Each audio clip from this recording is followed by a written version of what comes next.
Hey everyone, it's Eric Jensen here again. We've got lots going on this coming week with college football. Just side note, just for my fandom, Manchester United won again today in the Europa League.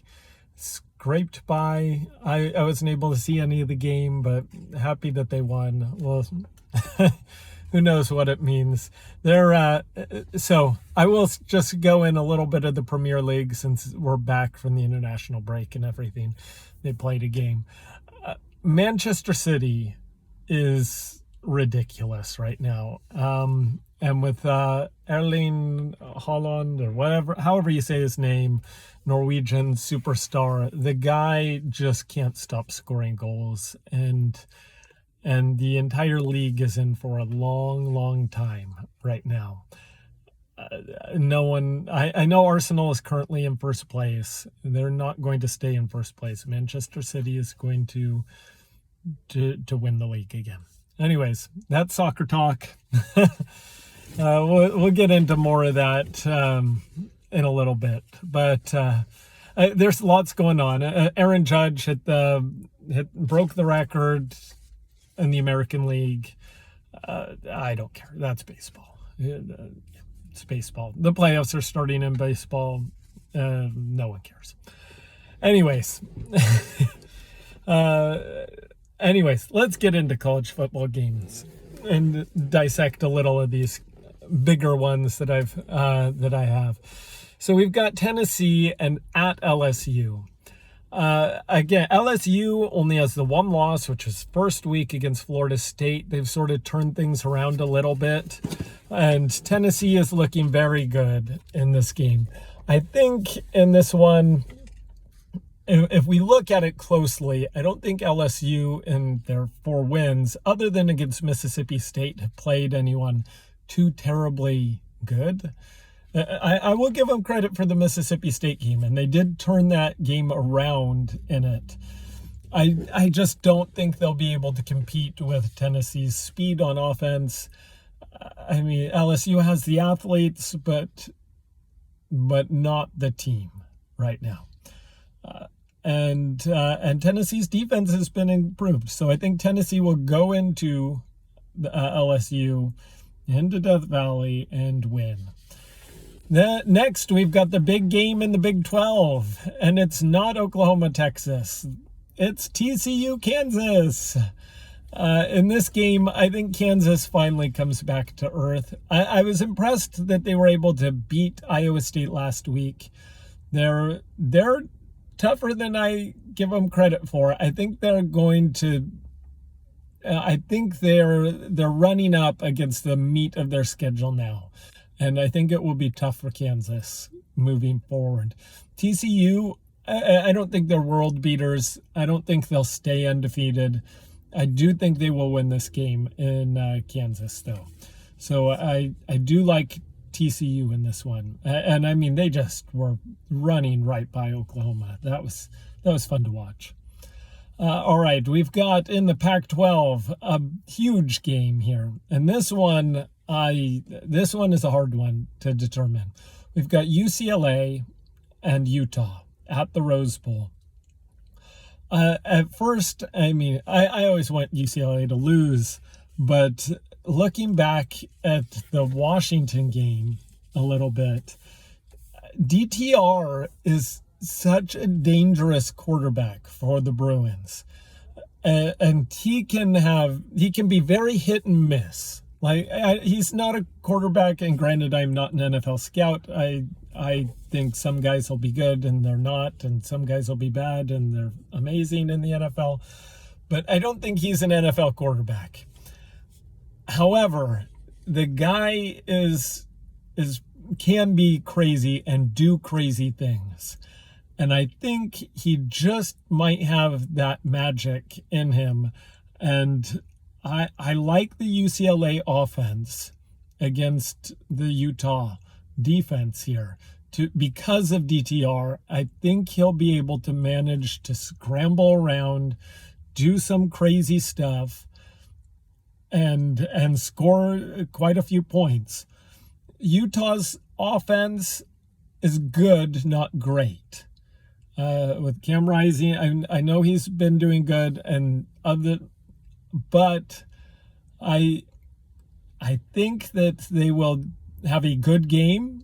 I just think that UCLA in this game probably, as much as this hurts me to say, I think DTR is going to do some magic and UCLA is going to remain undefeated and win. And I think it will be an outscoring of Utah. I think UCLA is going to start going crazy on offense. All right, other Pac-12 games. This one we don't need to dig into too much. Washington at Arizona State. The Huskies should win this big. I think Arizona State tried very hard. I think they put all their eggs in their basket against USC last week, and they played very well. I give them credit for a lot of that game. They were playing pretty darn good. I don't think that will happen again. I sort of see it like last year when USC made the coaching change. They did really good at Washington State, and then it just fell apart. I think Arizona State is going to be one of those teams that falls apart. So Huskies big. I think the Huskies are going to try and erase what happened at the Rose Bowl last week. And I expect much better from them this week. Then we've got in Vegas, BYU versus Notre Dame. I think BYU gets Romney back. That will help on offense a lot. They're just so banged up. But I don't like Notre Dame's offense. Notre Dame cannot score. They can't move the ball well. The quarterback isn't good. So give me BYU in this one. I know BYU got throttled by Oregon and couldn't, they just were not physical in that game, but this is a different kind of game. And against an offense that doesn't have that wow factor that Oregon can have, I think BYU is going to win, and I think they're going to win comfortably, which would be just wonderful. All right, another game we don't need to take too much time on is Texas A&M and Alabama. I know Bryce Young's injured. Hopefully he's back. I haven't seen one way or the other whether he's playing or not. I know Nick Saban can get the cheerleader unit out there, and they will beat Texas A&M in this game. He is not going to lose to Jimbo Fisher. He's going to crush them, even if he needs to use the cheerleaders to do it. So Alabama big. Oregon at Arizona. Oregon should win this one very comfortably. I like Arizona. I like the progress that they're making. They're still just an okay team. They're not bad like they have been for the past couple of seasons, but they're not good. They're not going to keep up with Oregon. Bo Nix is starting to get a groove on. Now, Bo Nix will be streaky. Sometimes he'll be good. Sometimes he'll be bad. So something crazy could happen, and Arizona is a team that if everything goes right, they can do something. I just don't see it happening in this one. We've got Oregon State and Stanford. Stanford, if you read and saw my preseason predictions, I was not big on Stanford.